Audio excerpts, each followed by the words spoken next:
करीब 9 साल की एक लड़की अपनी माँ का इंतजार कर रही थी। दरअसल इस घर के अंदर सिर्फ 2 ही सदस्य रहते हैं, एक माँ और एक बेटी।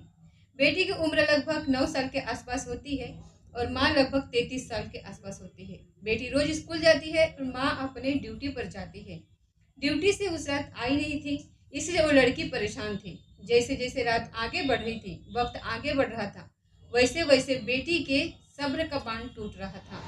आखिरकार रात के जब 3 बज जाते हैं, तब वो लड़की जोर जोर से रोने लगती है। अब उसके रोने की आवाज़ें पड़ोस घर तक पहुंच जाती है। पड़ोसी पूछते हैं कि बेटा तुम रो क्यों रही हो? तो वो बताती है कि मेरी माँ आज काम से वापस नहीं आई है। मैं समझ नहीं पा रही हूँ कि आखिरकार करूँ क्या। उस रात ना वो खाना खाती है और ना ही ठीक से सो पाती है। पड़ोसी उसे तसल्ली देते हैं और उसकी माँ को तलाश करने की कोशिश करते हैं।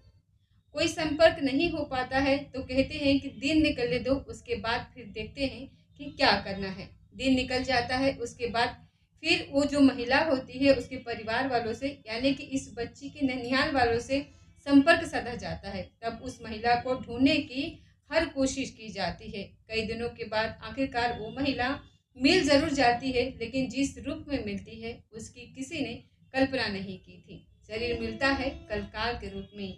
वो मर चुकी थी।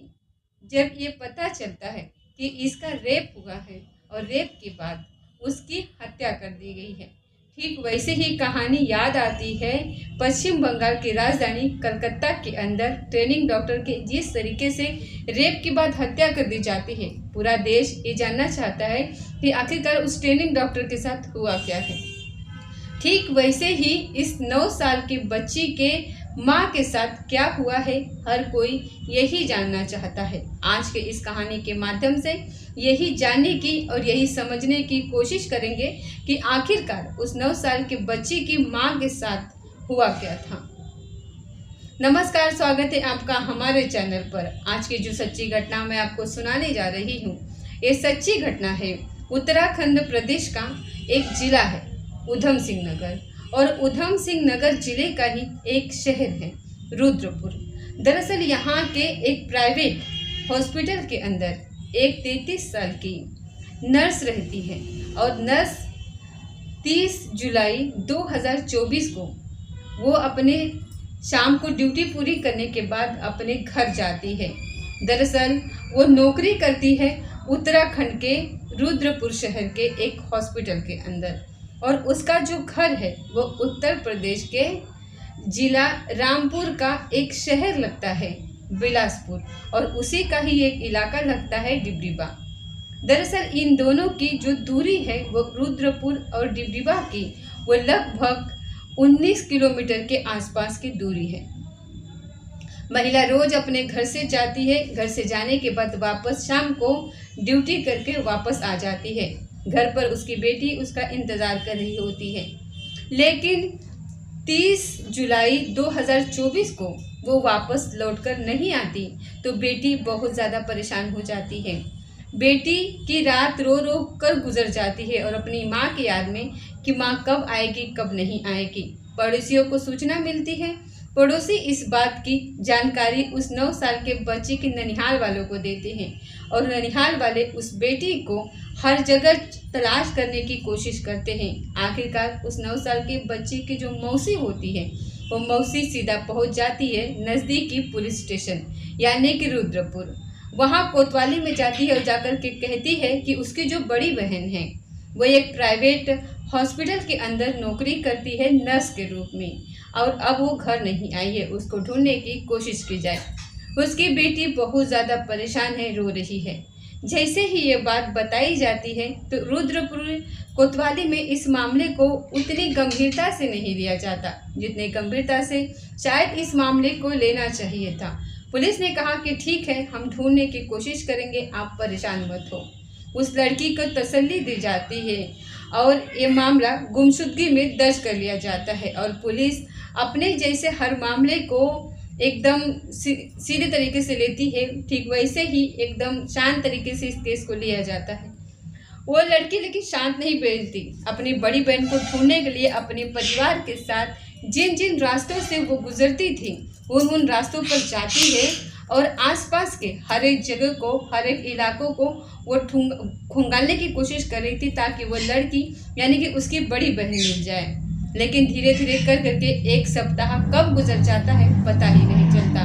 आखिरकार 8 अगस्त 2024 को 24 की शाम लगभग 5:30 बजे के आसपास का वक्त रहा होगा, पुलिस का फ़ोन पहुंचता है। और पुलिस का फ़ोन पहुंचता है तो उससे कहा जाता है कि आपको यहाँ पर पुलिस स्टेशन आना है और आपको लेकर के कहीं चलना है। दरअसल एक लाश मिली है और ये देखना है कि ये ऐसा तो नहीं है कि ये लाश तुम्हारी बड़ी बहन की हो। जैसे वो बात सुनती है तो कहती है कि ठीक है, हम लोग पहुँचते हैं। परिवार के लोग अब वहाँ पहुँचते हैं तो एक वसुंधरा मार्ग लगता है, वसुंधरा रोड लगता है। उस वसुंधरा रोड पर झाड़ियाँ होती हैं, रोड के बिल्कुल एकदम किनारे। वहाँ पर जाकर के जब देखते हैं तो बड़ी बड़ी झाड़ियों के अंदर एक लाश पड़ी हुई थी। लाश बिल्कुल कंकाल के रूप में पूरी तरीके से बदल चुकी थी। और जैसे ही उसके कपड़े, उसके जो पर्स होते हैं, उसकी जो ज़रूरत की चीज़ें थी, जो सामान थे, उसको देखा जाता है तो देखने के बाद पता चलता है कि उन कपड़ों का रंग और तो लाश उनकी बेटी की है, उनकी बड़ी बहन की लाश है। सब के सब पहचानने की कोशिश करते हैं। बाकी उसके जो भी उसकी बॉडी दिख रही थी जो वो कंकाल बन चुकी थी। उसको देखकर पुलिस वालों ने ऐसा भी बताया, ऐसा दावा किया जा रहा था कि परिवार वालों से कहा कि इसकी लाश को गलाने के लिए किसी केमिकल का इस्तेमाल किया गया है।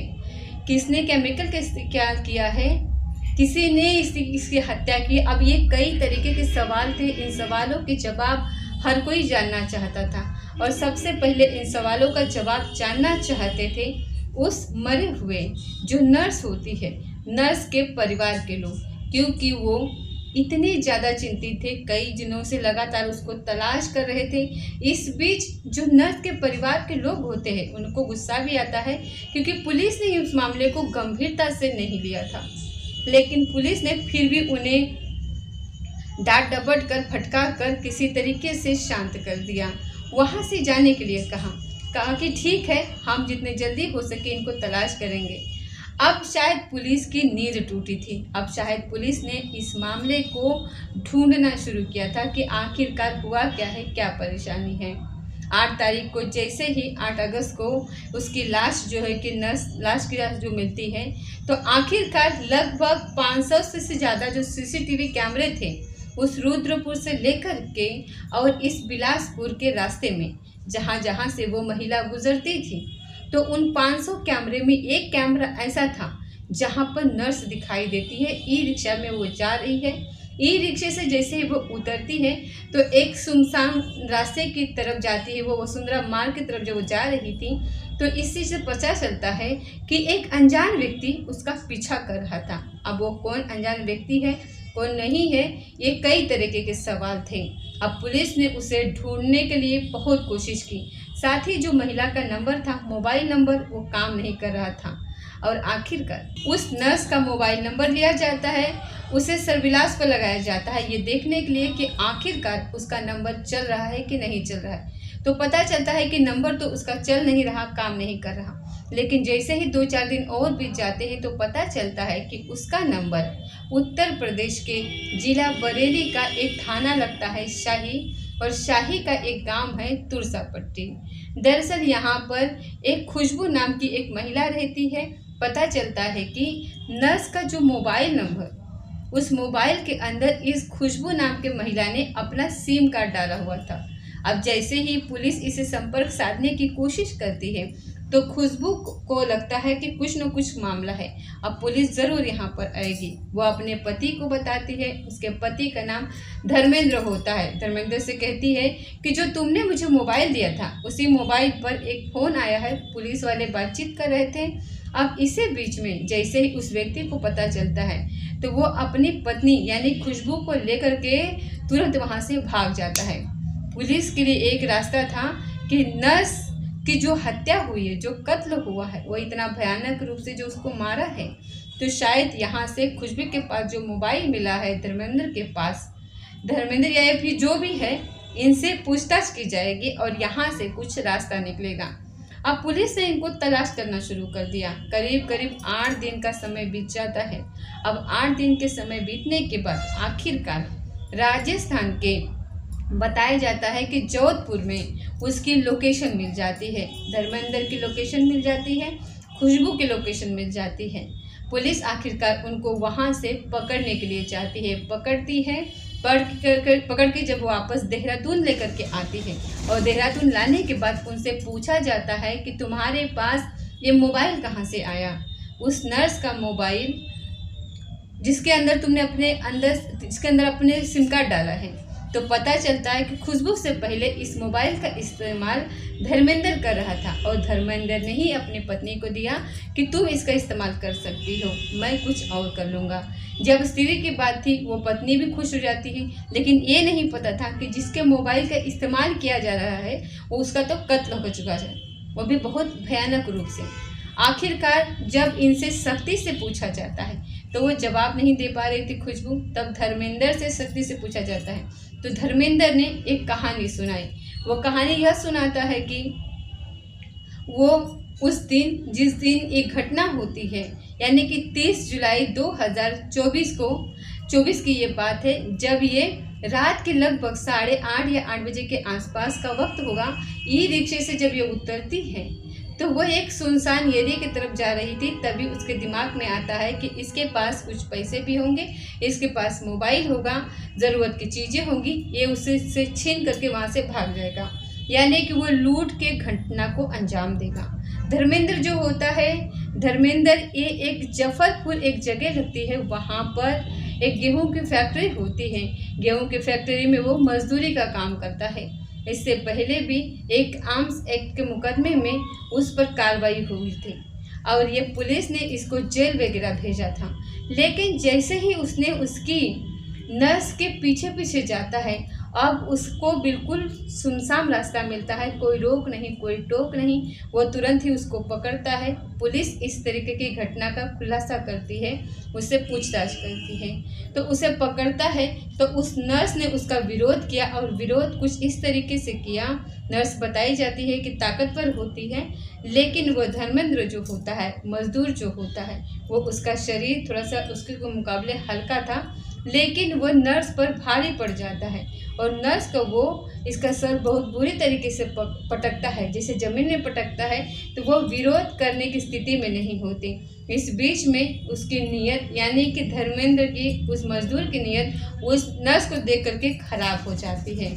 उसलिए वो अंदर झाड़ियों की तरफ उसको लेकर के जाता है और उसके साथ वो मारपीट करता है। मारपीट करने के बाद जब वो बेहोशी जैसी हालत में हो जाती है तो वो उसका बलात्कार करता है। और जब बलात्कार करता है, जब तक उसे तसल्ली नहीं हो जाती, उसे पूरी संतुष्टि नहीं हो जाती, तो उसके बाद फिर वो वहाँ से जब जाने की कोशिश कर रहा था तो उसे पता था कि शायद इस बात का कहीं ऐसा ना हो कि खुलासा हो जाए, क्योंकि उसने उसका चेहरा देख लिया था। तब उसने उसके दुपट्टा या फिर जो भी उसके पास जो चुन्नी वगैरह थी, उस चुन्नी और दुपट्टे से उसका गला घोटता है और गला घोटने के बाद यहाँ से इन्फिनाम से निकल जाता है उसका मोबाइल लेकर के।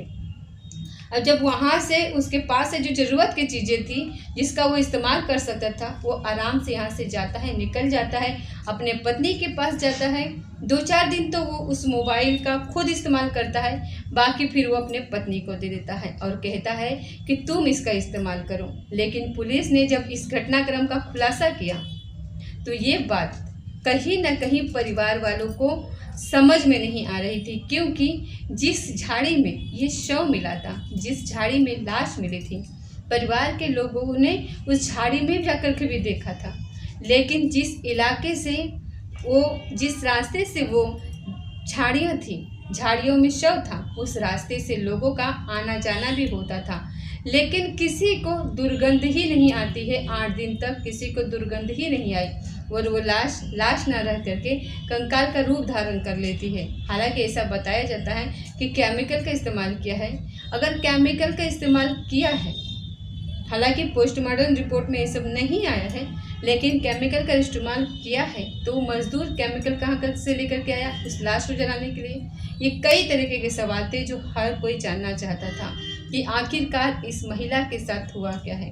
तो परिवार के लोगों ने जब पुलिस से संपर्क किया तो मामला 2 राज्यों से जुड़ जाता है। नौकरी करती है उत्तराखंड प्रदेश के जो जिला होता है उधम सिंह नगर, उसके शहर में रुद्रपुर में, और वो रहती है उत्तर प्रदेश के जिला रामपुर के बिलासपुर का एक डिबडिबा इलाका होता है, वहाँ वो रहती है। 2 राज्यों से ताल्लुक़ होता है। एक राज्य की पुलिस दूसरे राज्य पर टाल रही थी और दूसरे राज्य की पुलिस इस पर टाल रही थी। परिवार वाले परेशान हो जाते हैं और आखिरकार उनके बेटी के साथ क्या हुआ। पुलिस का व्यवहार बताया जाता है कि इस परिवार के प्रति ज़्यादा अच्छा नहीं था। पुलिस परिवार की कोई सुन नहीं रहा था और उन्होंने बार बार कहा कि साहब ऐसा लगता है कि इसकी हत्या कहीं दूसरी जगह की गई है। आपने तो सिर्फ जिसके पास मोबाइल मिला है उसी को पूरी तरीके से उलझा दिया है, फंसा दिया है। हो सकता है कि इसके अंदर हॉस्पिटल का कोई न कोई रोल हो। यदि आप इस मामले की सही से जांच नहीं कर पा रहे हैं तो इस मामले की जांच सीबीआई को दे दो, सीबीआई से करा लो। हो सकता है कि कुछ और बात निकले। परिवार वालों ने ये भी दावा किया कि जिस हॉस्पिटल में उसे 3 साल तक नौकरी की, उस हॉस्पिटल ने उसे नर्स की सुध ही नहीं थी। उस हॉस्पिटल को नर्स कहाँ गायब हो जाती है। हॉस्पिटल जब जाते हैं तो हॉस्पिटल के प्रति उनसे अच्छा व्यवहार नहीं कर पा रहे थे। घर वाले परेशान थे कि आखिरकार कुछ न कुछ काला है, क्योंकि पुलिस ने जो खुलासा किया है वो उनके गले नहीं उतर रहा था। और आखिरकार करें तो क्या करें, क्योंकि वो महिला अपने बेटी के साथ रह रही थी। उसके पति के बारे में मैंने जानकारी जुटाने की कोशिश की लेकिन पता नहीं चल पाया आखिरकार ये मामला क्या है। लेकिन 9 साल की वो बच्ची है, अब उसकी परवरिश कैसे होगी। परिवार वालों ने सरकार से मांग भी की कि कम से कम इसकी आर्थिक मदद कर दीजिए, यानी कि इस बच्चे की परवरिश हो जाए। लेकिन ना तो उत्तर प्रदेश की सरकार ने और ना ही उत्तर प्रदेश की सरकार ने इस मामले में कोई गौर नहीं किया। साथ ही घर वालों ने कहा कि वैसे तो तुम्हारा बुलडोज़र जगह जगह जाके के गरजता है, बरसता है, लेकिन इस मामले में न तो उत्तराखंड प्रदेश का बुलडोज़र गरजता है और ना ही उत्तर प्रदेश का जो बुलडोज़र है वो कहीं गरजता है। पूरा देश मांग कर रहा है कि पश्चिम बंगाल की राजधानी कलकत्ता के अंदर जो ट्रेनिंग डॉक्टर है उसकी जिस तरीके से हत्या हुई है, उस हत्यारों को जल्द से जल्द फांसी हो जाए। तो फिर इस वाले मामले में फांसी की मांग करने वाले कहाँ चले जाते हैं। परिवार वाले हर तरीके के सवाल कर रहे हैं, लेकिन मीडिया के लिए शायद ये खबर नहीं है, विपक्ष के लिए ये शायद मुद्दा नहीं है, और राजनीतिक पार्टियों से जुड़े हुए लोगों के लिए शायद यहाँ से कोई वोट देने के वोट बैंक हासिल नहीं होने वाला, इससे ही शायद प्रतीत हो रहा है। और यही कारण है कि इस घटना को लेकर के जिस तरीके की हवा मिलनी चाहिए थी उस तरीके की हवा मिल नहीं पाती है। परिवार के लोग बस इधर से उधर चक्कर काट रहे हैं और बेटी को अभी तक ये मालूम नहीं है कि उसकी माँ जिंदा है या मर गई है। कभी वो वापस लौट करके नहीं आएगी। शायद जब उसको होश आएगा तब तक वो बड़ी हो जाएगी, और जब बड़ी हो जाएगी तब तक उसकी शायद परवरिश जिस तरीके से हो रही थी शायद वैसी परवरिश हो नहीं पाएगी। उस बच्ची का भविष्य जरूर अंधकार में है। परिवार वाले शासन को पुलिस को लगातार कोस रहे हैं और कह रहे हैं कि इनका व्यवहार उनके प्रति अच्छा नहीं है, इसीलिए इस घटनाक्रम में लीपापोती की गई है। ज़्यादा मामला ऐसा नहीं हुआ है। हम अपने वीडियो के माध्यम से ये अपील करेंगे कि इस मामले की ईमानदारी से कोशिश की जानी चाहिए। परिवार वालों को संतुष्ट किया जाना चाहिए कि उन्होंने जो खुलासा किया है वो बिल्कुल सही खुलासा किया है। धर्मेंद्र ही है जो असली कातिल है। इस तरीके के परिवार वालों से बातचीत करके हो सकता है कि परिवार वालों के समझ में आ जाए, लेकिन जिस तरीके से परिवार वालों को लग रहा है कि कुछ गलत हुआ है, लेकिन उन तक उनकी जो असली कहानी है वो पहुंच नहीं पा रही है। तो दोस्तों, मिलते हैं अगले सच्ची घटना के साथ। तब तक जय हिंद, जय भारत।